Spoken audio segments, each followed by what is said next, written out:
We now welcome John Griffin, who's a member of the Victoria County Democratic Party, here to talk to us about what's next for the party. Welcome to Community Crossroads. Great to be with you, Carolina. Always great to see you, John. And so you're here to talk to us about the future of the Democratic Party. We had the former chair, the outgoing, now former chair, come on the show to talk to us about why he left.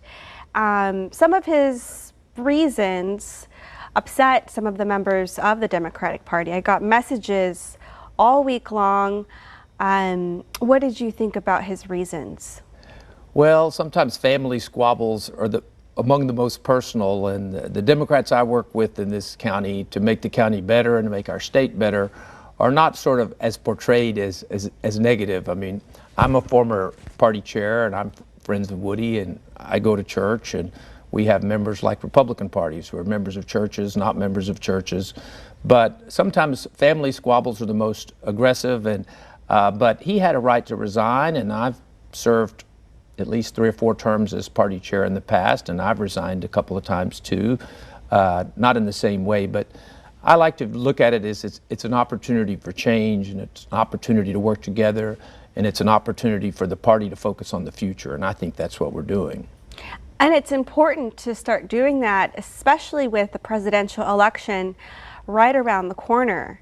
What events or what's on the calendar for y'all? I know that you don't have a chair right now, so maybe the interim chair is the next question mark on the calendar. Well, I'm anticipating in the next several days that one of the applicants will be selected, and I think it's someone that the community in Victoria will like and respect. Both Democrats, maybe not Republicans, not agreeing with him or her all the time, but certainly building good relationships. But yes, and there's also a committee structure that's being set up by the volunteers to have speakers and organizing, and to be an important part of our community, to stand up for the principles that are important to us, but also to be unified as a party.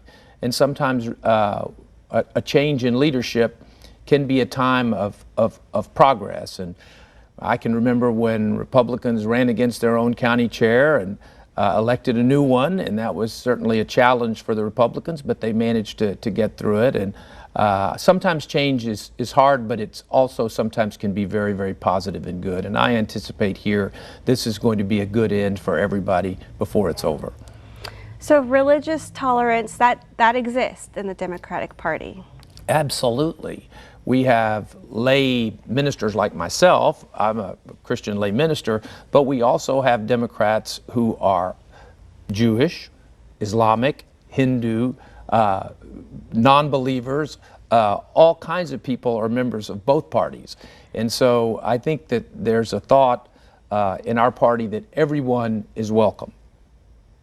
And is there a sense of tribalism that you have to fight against as chair in your previous experience? Did you notice that? No, but I think as families or groups, and Republicans face this also, is that within a group who are trying to make things better in their own way with a platform and ideas, there's different ideas about ways to do things. And sometimes within a family, we're sometimes not as patient with those in our group to hear other views about the best way to get to where we're trying to go. And this has happened to all parties. It is inevitable that it's going to happen to every party that's going to work in this county or around the state. I mean, just look at the Republican Party with the impeachment of the Attorney General and with their legal issues going on with the president right now. There's a difference of opinion that's a threat to that party, and so it's causing lots of angst over there. We view our situation here as a way to make things better, a way that everybody feels in the end that this was the best thing to do, so that we can reunify for the kind of goals that will help make our community better, so that we can be productive people and a productive force for good here in Victoria and the state of Texas. Well, we look forward to hearing more about the changes and the new appointment of the Democratic Party chair. Thank you so much, John, for joining us. Been my pleasure, Carolina. Always great to see you. All right. Well, coming up, don't go anywhere. We take in a musical performance.